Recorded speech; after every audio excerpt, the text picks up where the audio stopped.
বিএনপির ভারপ্রাপ্ত চেয়ারম্যান তারেক রহমানের প্রস্তাবিত রাষ্ট্র কাঠামো মেরামতের ৩১ দফা বাস্তবায়নের লক্ষ্যে ব্রাহ্মণবাড়িয়ার নবীনগর উপজেলার রতনপুর ইউনিয়নে কর্মী সমাবেশ অনুষ্ঠিত হয়েছে।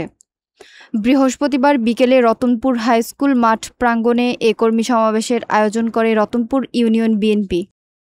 ব্রাহ্মণবাড়িয়ার নবীনগর থেকে জহিরুল ইসলামের পাঠানো প্রতিবেদনে বিস্তারিত। সমাবেশে সভাপতিত্ব করেন ইউনিয়ন বিএনপির সভাপতি শরীফুল ইসলাম সাকলাইন মাস্টার। প্রধান অতিথি হিসেবে উপস্থিত ছিলেন ব্রাহ্মণবাড়িয়া জেলা বিএনপির সাবেক আহ্বায়ক ও উপজেলা বিএনপির সভাপতি অ্যাডভোকেট এম.এ. মান্নান। বিশেষ অতিথি ছিলেন জেলা বিএনপির সদস্য মাসুদুল ইসলাম মাসুদ, উপজেলা বিএনপির সাংগঠনিক সম্পাদক আশরাফ হোসেন রাজু, সাংগঠনিক সম্পাদক ২ দেলোয়ার হোসেন সোহেল, উপজেলা বিএনপির যুগ্ম সাধারণ সম্পাদক মহিউদ্দিন আহমেদ মহি প্রমুখ। কর্মী সমাবেশে বক্তারা বলেন, রাষ্ট্র কাঠামোর সংস্কার ও গণতন্ত্র পুনরুদ্ধারে তারেক রহমানের ৩১ দফা হচ্ছে জনগণের মুক্তির রূপরেখা।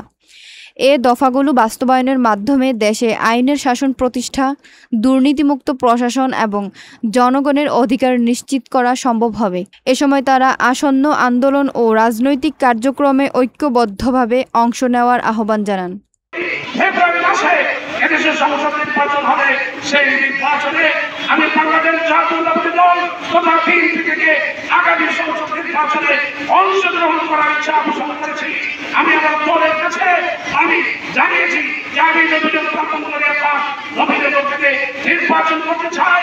আমি দীর্ঘদিন নবীনগরের মাঠে রাজনীতি করেছি। দীর্ঘ ৪০ বছর ধরে এই নবীনগরের মাঠে প্রতিটি ইউনিয়নে, প্রতিটি ওয়ার্ডে, প্রতিটি গ্রামে করে বেরিয়েছি। আমরা সবাই আমাকে চিনেন, আমাকে নতুন করে চিনিয়ে দেওয়ার কোনো ব্যাপার নেই। আমি আজকে এখানে অতিথি হয়ে আসার কথা নয়। আমি আপনাদের সন্তান, আপনাদের ভাই, আপনারা আমার জন্য দোয়া করবেন। বিএনপির যখন চরম দুর্দিন, তখন আমাদের প্রিয় নেতা মাননীয় ভারপ্রাপ্ত চেয়ারম্যান আমাকে ব্রাহ্মণবাড়িয়া জেলার দায়িত্ব দিয়েছেন।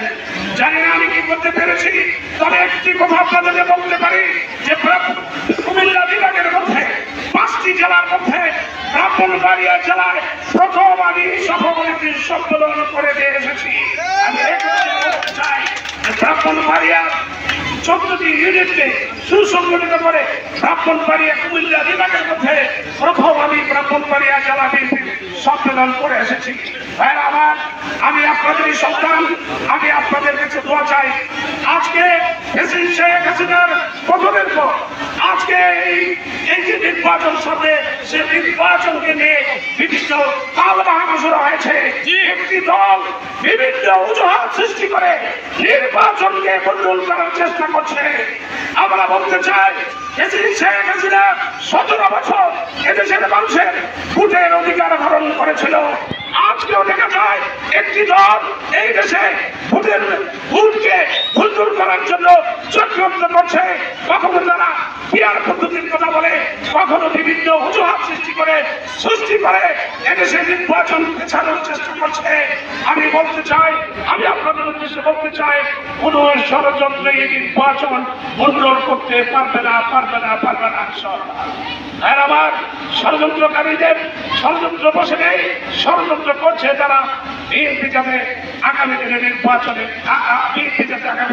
রাষ্ট্র ক্ষমতায় আসতে না পারে। আমি আপনাদেরকে সাক্ষী রেখে বলতে চাই, আগামী যে নির্বাচন হবে, ফেব্রুয়ারি মাসে যে নির্বাচন হবে, সেই নির্বাচনে বাংলাদেশ জাতীয়তাবাদী দল তথা বিএনপি ইনশাআল্লাহ আপনাদের ভোটে, আপনাদের সহযোগিতায়, আপনাদের দোয়ায় রাষ্ট্রীয় ক্ষমতায় বিএনপি ইনশাআল্লাহ